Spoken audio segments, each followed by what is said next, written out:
Bom dia, pessoal. Hoje nós trouxemos como convidado para bater um papo com a gente, falar um pouco da experiência dele e trazer para a gente um pouco de conhecimento relacionado, a essa população que a gente tanto conhece, que é a maioria no Brasil, e que hoje a gente falou um pouco sobre o tema da Política Nacional de Saúde Integrada da População Negra. E agora nós vamos conhecer um pouco mais sobre a população negra, a história, aproveitar o conhecimento aqui do nosso convidado para enriquecer nossa manhã. Hoje eu vou falar com o professor Marinho Soares. Ele é advogado, palestrante, professor universitário, doutor em Direito. Professor, seja bem-vindo à nossa turma. Aqui o senhor vai estar falando com uma turma mista. É uma turma com estudantes de psicologia, enfermagem e fisioterapia, na disciplina de políticas públicas de saúde. Então, desde já agradeço pela sua disponibilidade, tirar um pouco da sua agenda, reservar para nos atender e falar um pouco com a gente, tá? Baseado, a gente acabou de falar sobre as políticas nacionais de saúde integral da população negra, e a gente queria ouvir um pouco do senhor sobre a história, a sua experiência, trazer um pouco para a gente desse contexto histórico da população negra. Para a gente ter uma introdução, um pouco, compartilhar essa história, aqui do Brasil, na Bahia, conforme o seu conhecimento. Olá, pessoal. Primeiro, apesar do corre-corre, para mim é uma honra estar recebê-la aqui no escritório, até porque é um assunto de suma importância, a questão da população negra. E por muito tempo isso se dá muito pela militância do movimento negro, porque as pessoas achavam que tudo era igual. Quando a gente analisa as pessoas tudo por igual, a gente não consegue fazer políticas públicas de saúde específica, eficiente, que realmente solucione os problemas da população de acordo com a sua especificidade. Então, assim, desde já, quero parabenizar essa disciplina, a instituição, também, e vocês por fazerem de uma forma tão comprometida um trabalho que eu acho que é de suma importância para a formação de vocês e principalmente para a sociedade como um todo, Então, assim, é importante a gente dizer que por muito tempo o Brasil negou o racismo de uma forma institucional. Só para você saber, aqui no Brasil houve lei que proibia o debate público sobre a discriminação racial, mais especificamente a Lei de Segurança Nacional. Então hoje a gente poder entrar na academia, no lugar que produz saber, para poder debater política pública de saúde especificamente em relação à população negra, isso é um avanço considerável e digno, claro, de aplausos. Então eu gostaria de começar assim. Tá. E o que o senhor tem a dizer para a gente, um pouco da história dessa população? Eu contar um pouco da população, eu vou levar aqui, gente, ela quer ficar aqui no mínimo 2 dias falando, porque só a população negra é incomensurável, vou dizer assim. Mas, repito, é importante até porque a população negra chegou aqui através dos navios-negreiros, de uma forma forçada para ser pessoas escravizadas. Então isso é uma coisa que é importante se colocar desde o início, tá? A população negra chegou ao Brasil forçadamente, não chegou espontaneamente como chegou a população, vamos dizer assim, europeia, a população asiática, Então a população negra, diferente das demais populações, foi uma população que chegou ao Brasil forçosamente. Tá.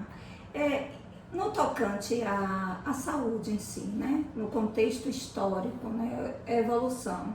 Na época da colonização, a gente não tinha essa assistência que a gente tem hoje, que veio evoluindo. Ela era muito precária e muito voltada às famílias abastadas,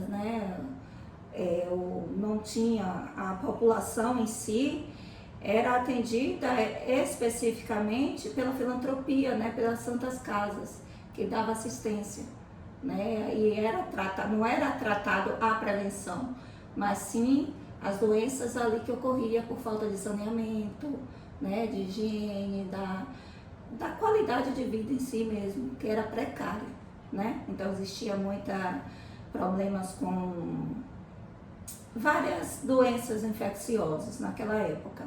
Hoje a gente tem um avanço, como tudo, né, com o surgimento do SUS, então a criação do SUS melhorou bastante ainda, porque até então a assistência era para quem pagava a previdência, né? Depois que foi instituído o SUS e toda a evolução histórica da saúde, ampliou a assistência para garantir, como diz a Constituição, de direito universal, né? Hoje todos são assistidos pelo SUS, independente se tem plano ou não, de alguma forma todo mundo é assistido pelo SUS. Em relação à população negra em si, o senhor, como é que eu posso fazer? Ver alguma distinção específica, com base em sua vivência, suas caminhadas por aí, em forma de tratamento nos acessos a esses locais? Sim. Eu vejo porque assim, a população negra, depois que veio a dita libertação dos escravos, ela foi tida como uma população até hoje, né? Em muitos lugares é tida como uma população de subcidadãos, subcidadãs.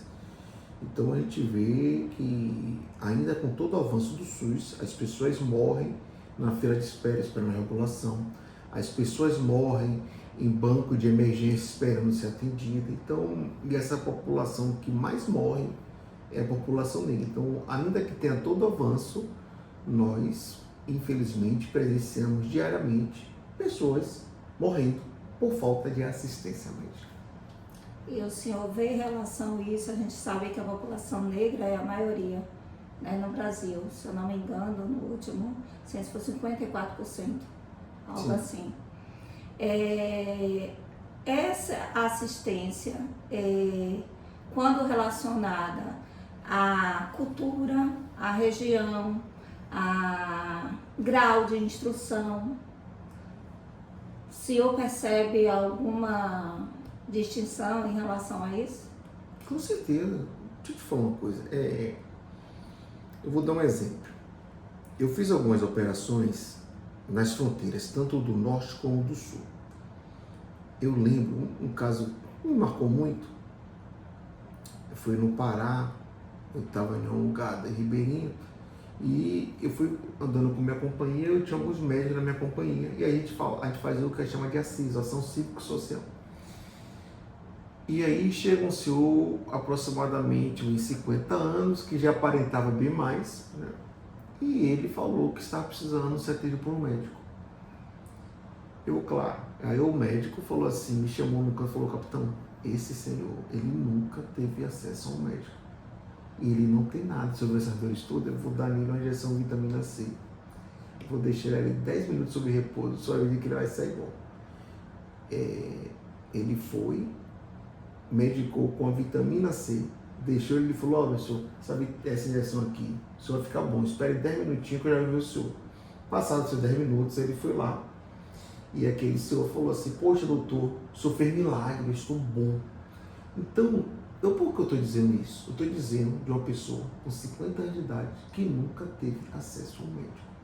Isso é uma realidade brasileira. Então, por mais que a gente tenha de enaltecer o Sistema Único de Saúde, nós temos pessoas de 50 anos no Brasil que nunca teve acesso ao médico.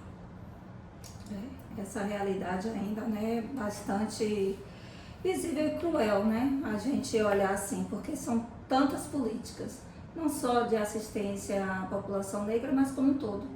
E a gente vê, não tão longe, se a gente for no interior aqui, a gente vê que as pessoas não têm o acesso, né, à saúde como deveria, o básico, né? A começar pelo saneamento básico. A saúde começa também, como a gente diz, né? Não é só o médico em si, mas é a alimentação, é a moradia, tudo isso também engloba a questão de saúde. Só para você ter noção, logo após a libertação da escravidão, naquele período ali no final do século passado, no final do século XIX, já que estamos no século XXI, metade das crianças morriam antes de completar 5 anos de idade. A mortalidade infantil era muito alta. E aí tem muito a ver com o saneamento básico. Sim. Professor, nós selecionamos aqui, na verdade são várias perguntas, tá? O pessoal foi botando, é uma equipe, o trabalho é em equipe, tá? Então a gente pediu, conforme os estudos que foram sendo feitos, para pedir aqui, para poder colocar perguntas para trazer aqui para o senhor. Já que pelo dia, né, a gente vai ter um feriadão, não tivemos o prazer de tê-lo conosco aqui ao vivo, né? Mas uma entrevista. Minha cara vai estar ótima nesse vídeo. A entrevista já nos Fica à vontade. gratificou Vai se bastante. voltar. Pronto, então vamos lá. Selecionar aqui algumas perguntas. São várias, eu vou olhar aqui, tá? Então tenha um pouco de paciência, tá, professor? Mas? Tenha paciência. Mas? Se a pergunta também não tiver nada a ver com o seu conhecimento, o contexto também, fique à vontade para a gente pular, tá certo? Tem uma aqui.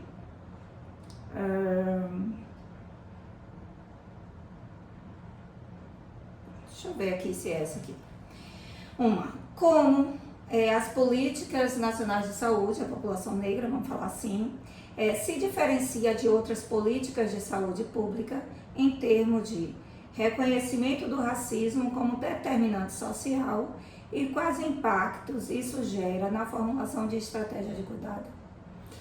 Eu enxergo que quando existe política específica à população negra, necessariamente isso não tem a ver com racismo. Isso tem a ver com questão biológica, questão de, vamos dizer assim, de gênero, genética, que a população negra tem. Então isso não tem a ver sim com racismo, tá? Então eu não levo o racismo por esse lado. A gente pode levar o racismo quando a gente vê que algumas doenças que são características da população negra não são cuidadas. Aí seria racismo. Mas nesse caso específico eu não vejo racismo nisso. Pelo contrário, eu vejo até uma política antirracista. Tudo bem, muito bem. O senhor acha que há alguma falha, né, na comunicação pública ou na formação dos profissionais de saúde dentro desse cenário de atenção à população negra em termos de conhecimento, né, da realidade da população, agregando a função de cada um deles? Com certeza, porque assim, a questão da comunicação é algo muito complexo no nosso país. Por quê? Vamos lá. As pessoas mais pobres e que são as mais necessitadas, necessariamente não têm uma internet. Então assim, como é que hoje chega essa informação? Como é que as pessoas sabem que ela tem que ir a um posto de saúde para fazer um atendimento preventivo? Então, com certeza, a comunicação ela é ineficiente a partir do momento que as pessoas têm um recurso monetário escasso. Então, uma pessoa que não tem internet, hoje, a maioria da comunicação é feita através de televisão e internet. Mas a maioria hoje é internet, então poucas pessoas têm televisão, as pessoas pobres mesmo, e não tem a internet em si. Então isso é uma coisa também que tem que ser vista. Então ainda está muito daquele negócio de você bater realmente na porta para poder comunicar. Então eu vejo muita falha, porque não chega. Eu como oficial do Exército, eu tive a oportunidade de ir naqueles rincões mais longínquos do país, onde não chegam mesmo as informações, e lá aquelas pessoas são as que mais precisam. A gente vê a tecnologia, né, tomando conta, né, de todas as áreas, inclusive na saúde. Sim. Hoje é prontuário eletrônico, a pessoa faz um exame, dá um bilhetinho com a senha, acessa o site. Isso é massa para quem tem internet. Isso. E a pessoa que não tem internet? Pois é. Marcação, não precisa vir para diminuir as filas, mas é Repito, telefone ou internet. E quem não tem o dinheiro da internet? Ou do SMS, telefone? né? O WhatsApp. Não se esqueça. Programa de saúde, somente se fala tanto em SUS, que é o sistema de saúde, ele é público, e os clientes do SUS que mais necessitam, com certeza, não tem telefone, não tem internet. Então, por isso a comunicação ela pode melhorar muito. Ainda não estão sendo assistidos de Com forma certeza, integral. isso eu não tenho dúvida. Porque a maioria da população, a gente sabe que está em regiões mais afastadas, sem muito acesso à tecnologia. Mas é uma população que necessita realmente disso aí, com certeza.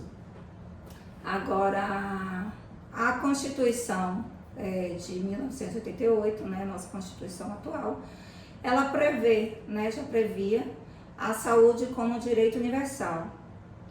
Neste sentido, se já existia desde 88 a garantia da saúde como direito universal? Isso é uma pergunta de um dos nossos colegas. Por que então foi necessária a criação de uma política pública específica para a população negra, quase 20 anos depois? Isso é fácil responder. Eu vou dar um exemplo. Eu na minha condição de oficial do Exército, eu comandei, como eu sou formado pela Academia Militar das Agulhas Negras, em material bélico, eu sou da parte de logística. Eu sempre trabalhei em batalhões logísticos. O batalhão logístico são 4 companhias. Companhia de comando e apoio, companhia de logística e manutenção, companhia logística de suprimento e companhia logística de saúde. Ou seja, eu comandei algumas vezes companhia de saúde. E eu posso dizer a você que muitos dos médicos que trabalharam comigo, principalmente lá no sul da Paraíba, lá na fronteira, nunca estudaram anemia falciforme. A anemia falciforme é algo que é característico da população negra. E eu estou falando coisa de 10 anos atrás. De eu ter médicos em meu batalhão, de sair para fazer a operação, de eu conversar com eles, eles falam, não, eu nunca estudei anemia falciforme. Então, daí a necessidade que por isso, porque por mais universal que seja, isso a gente não pode deixar de entender que as populações também têm as suas características. E a anemia falciforme é característico da população negra, assim como é o vitiligo, que muita gente não sabe. Mas você não vê pessoas brancas com vitiligo. Vitiligo é característica da população negra.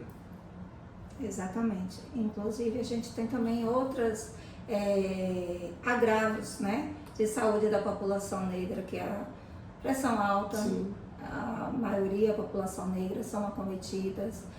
Você diz a história, não sei se você sabe, por que a população negra tem uma pressão alta? Eu ouvi falar, mas eu não estou lembrada. Eu sei que tem uma origem relacionada a alguma coisa que tinha que usar muito sal para... Porque o sal, ninguém consegue comer muito quando a comida está salgada. Então o sal era utilizado na comida até para, entre aspas, saciar a vontade das pessoas escravizadas de comer. Então quanto mais sal já tivesse, menos as pessoas comeriam. E com o passar do tempo, existe dizeres que isso fez com que a população negra viesse adquirindo um problema de pressão alta que vai passando por genética, né? Então, há um estudo, não vou dizer que é um estudo, mas assim, há informes que isso se deriva da época da escravização, onde a comida era bastante salgada para economizar. Consequentemente, teve esse negócio de que a população negra é a população que é mais acometida por problema de pressão alta. Glaucoma também. Glaucoma também, sim. Vamos lá para outra pergunta. Deixa eu pulando aqui. Eu não sei se isso aqui se enquadraria, mas vamos lá. Como o conceito de racismo institucional se manifesta concretamente nos atendimentos do SUS e de que forma as políticas nacionais de saúde da população negra propõem combatê-lo na prática? É uma questão... Eu não consigo ver essa questão do SUS como racismo institucional. Eu até entenderia se a gente falasse no racismo estrutural. Ah, Mário, qual é a diferença? É porque o racismo estrutural ele já vem arraigado na nossa história, na nossa cultura, no nosso dia a dia. O racismo institucional tem mais a ver com as instituições. Então, por exemplo, eu sou da área do direito, eu sou advogado. Então, às vezes eu chego no tribunal e mostro casos explícitos de racismo, onde juízes ou juízas brancas não conseguem enxergar. Ali sim eu vejo o racismo institucional. Por quê? Porque isso se dá no Poder Judiciário. O Poder Judiciário é um poder racista. E quando a gente fala racista, ali é um racismo institucional. Aqui, em relação ao atendimento do SUS, você perguntou SUS, não foi isso? Foi. Eu vejo mais como realmente, se for um racismo ou da pessoa que está atendendo, um racismo estrutural. Eu não consigo ver como um racismo institucional, até porque, a partir do momento que tem essa preocupação de fazer políticas públicas de saúde voltada à população negra, ali de uma forma até de a gente, vamos dizer assim, derrubar essa barreira do que seria o racismo institucional.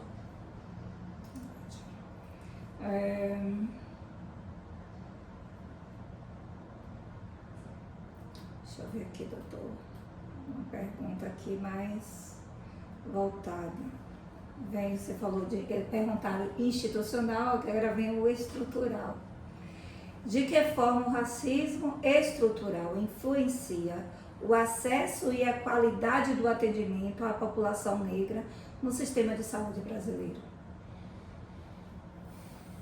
E de uma forma muito forte. Por exemplo, hoje a gente vê muito problema na questão do parto, né? Das mulheres negras. A gente vê que muitas mulheres negras têm relatos de abuso, de racismo mesmo. E ali eu vou para além do racismo, quer dizer, ali é um racismo estrutural, né? Então, aquilo que vem acontecendo do não cuidado, ou seja, quando tem uma mulher branca, uma mulher negra, os relatos que se tem é que há um cuidado totalmente diferenciado para a mulher branca que não tem com a mulher negra, né? E, inclusive por ocasião do parto.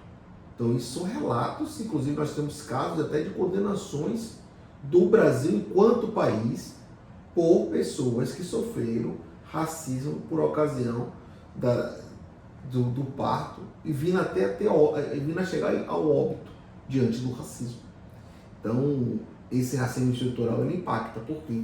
Porque muita gente simplesmente acha que a pessoa negra não sente dor. A pessoa negra tem que ser mais diferenciada porque a pessoa negra é uma subcidadã. Então, isso acontece mesmo no dia a dia dos nossos hospitais públicos. Bem, o senhor acha, ou acredita que as experiências com a violência policial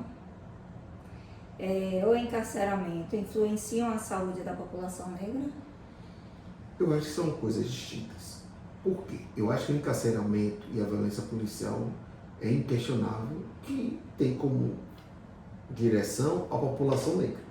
Mas só que são coisas pontuais, ou seja, o fato de a violência policial acometer, vamos dizer assim, João, necessariamente não vai impactar na saúde de José, que também é um homem negro. Então, o João é cometido pela violência policial. Necessariamente, essa violência policial que acometeu João não reflete José. Às vezes, João ele é encarcerado de uma forma indevida, injusta. Necessariamente, essa violência que acometeu João, essa injustiça que acometeu João, não acomete a José, que também é um homem negro. Então, eu acho que são coisas distintas. Não dá para também achar que a violência policial, uma coisa é falar, professor, o senhor acha que a violência policial, o senhor acha que o encarceramento em massa tem uma questão de racismo estrutural ou racismo estrutural? Não tenho dúvida. Mas daí dizer que essa violência ela vai impactar naquelas vítimas, mas não de uma forma generalizada. É isso que eu quero dizer, tá? Seriam impactos pontuais, não seria algo generalizado. Ok. Vamos lá. Você acredita que a ausência de políticas públicas específicas pode configurar omissão do Estado? Em relação à população negra? Sim, ou específicas como... Pode, cara, é omissão. Desde quando ele tem dados de conhecimento e ainda assim não implementa a política pública, pode sim caracterizar a omissão, com certeza. E justamente para isso que serve o censo, né? Sim, para sim. conhecer as especificidades. Aqui tem um aqui. Qual o papel do advogado na luta por equidade racial no sistema de saúde? Há espaço para atuação estratégica em conjunto com movimentos sociais? Eu acho que sim. Porque, querendo ou não, muito do que vem acontecendo, eu vejo que muitas questões de saúde são judicializadas. Então você ter um advogado que esteja conectado com os movimentos sociais, que esteja conectado com essa política de saúde, isso é importante. Um outro questionamento aqui. Considerando os múltiplos indicadores de desigualdades, né, como desemprego, renda, fome, analfabetismo, violência doméstica, assassinatos, qual a relação direta entre esses dados e a compreensão do racismo como um processo social e político, e não apenas individual? Eu acho que isso aí foge um pouco da área da saúde, né? A Mais... gente podia fazer uma discussão em políticas públicas de segurança. Segurança, né? Coisas básicas, né? Deixa eu ver se essa aqui cabe, tá? Eu tô lendo as perguntas porque foram mandando, então não fiz uma seleção prévia, eu tô aqui, ó, passando e selecionando a que a gente pode responder dentro do contexto, né? Tem uma aqui. Considerando que a Bahia é composta pela população negra e usuária exclusiva do SUS e enfrenta significativas barreiras no acesso e atendimento à saúde, como a subnotificação de variável como cor, raça nos sistemas de informação, a ausência de temática nos currículos da área de saúde, a baixa adesão dos gestores municipais à política estadual de atenção à saúde da população negra, contribui para a perpetuação da inadequação e ineficiência dos tratamentos para os agravos que mais afetam a população. Com certeza. Eu acho que a pergunta... Já é uma explicação. Eu acho que com certeza.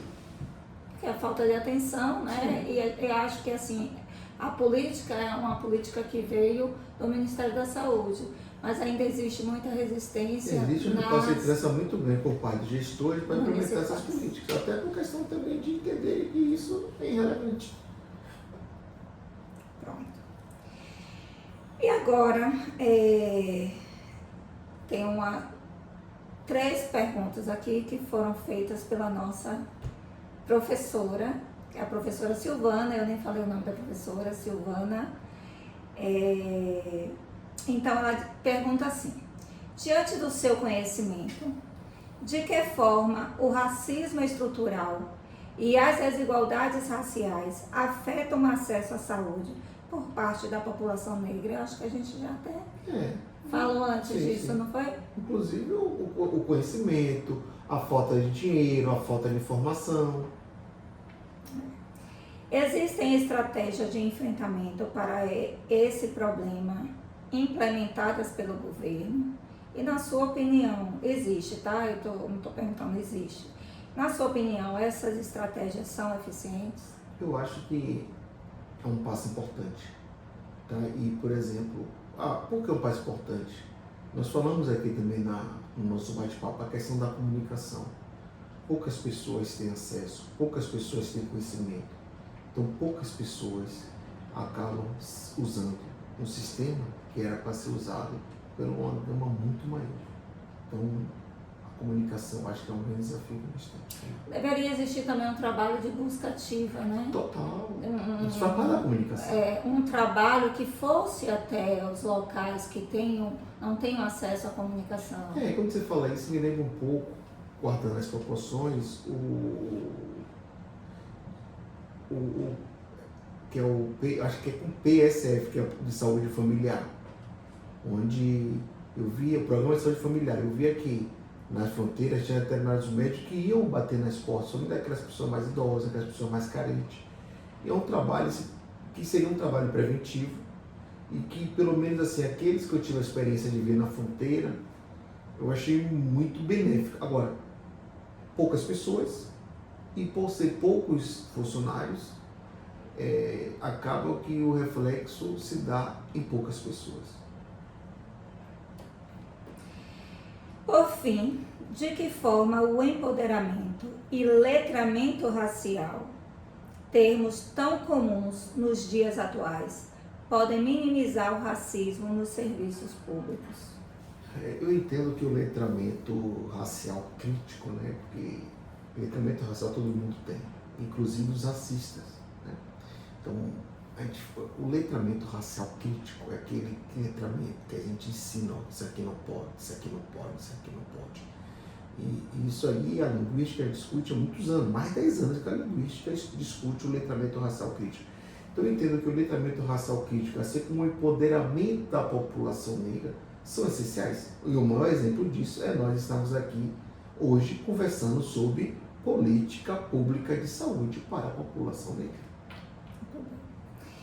E conforme a sua vivência aí, já teve alguma situação, uma pergunta, algum caso específico que você teve de defender relacionada à assistência, à saúde, à população negra, algo que o senhor pudesse, algo assim absurdo, alguma coisa assim que já tenha acontecido, que já vieram? Não, eu aqui pego muito caso de crime, né? Em relação à população negra, às vezes aparece algum caso, mas geralmente eu assessoro, mas nada que seja assim tão grave. A maioria se dá realmente pela falta de acesso, né? De uma regulação, de uma pessoa que está ali esperando uma regulação para poder passar por um procedimento, para ser internada e não chega, e é o caso de emergência. Então a gente entra com uma solicitação de unidade de segurança para judicializar, porque aí o Estado cumpre, o município cumpre. Isso é quase que diariamente. Professor, tem um dado muito importante em relação a um dos agravos, né, à saúde, que é o cuidado com a saúde mental da população negra, que não é tão assim dado, digamos assim, a devida importância, porque se for olhar os dados, pesquisas mostram que a população negra são as que mais são acometidas de suicídio. Como o senhor vê, né, essa questão da saúde mental da população negra? Quais são os fatores, né, agravantes para isso? E o que é que a sociedade, né, enquanto comunidade, deve ter um olhar mais acolhedor, mais empático em relação ao... Eu entendo que a questão da saúde mental atinge muito mais a população negra, mas ainda é um problema que o Brasil está muito aquém do que deveria. Por quê? Porque o nosso machismo, né, vou dizer isso, o nosso patriarcal, a gente ainda acha que a pessoa, principalmente quando se trata de homens, né, quando a pessoa ela tem algum problema psicológico, a gente acha que aquela pessoa é um fraco, é uma pessoa que dá desculpa. Então existe ainda toda uma discriminação em relação às pessoas que apresentam problemas de saúde mental. E como a população negra é a população mais acometida disso, né, muitas vezes as pessoas não param para ouvir aquela pessoa que está pedindo ajuda. E aí, ainda que a população negra seja a população que mais sofre com isso, eu acho que ainda é um problema crônico do país como um todo. Eu acho que esse problema é universal aqui no Brasil. Tanto com a população negra, com a população amarela, com a população branca. Ainda que, repito, a população negra seja a maior vítima disso. O senhor acha que a questão do racismo influencia? Total. Por que o racismo influencia?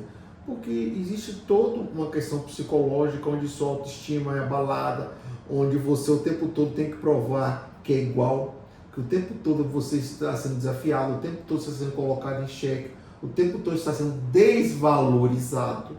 Então é óbvio que o racismo impacta de uma forma muito perversa na saúde mental da população. Você tem que se esforçar ali para estar mostrando que é sempre melhor, que o por tempo mérito, todo.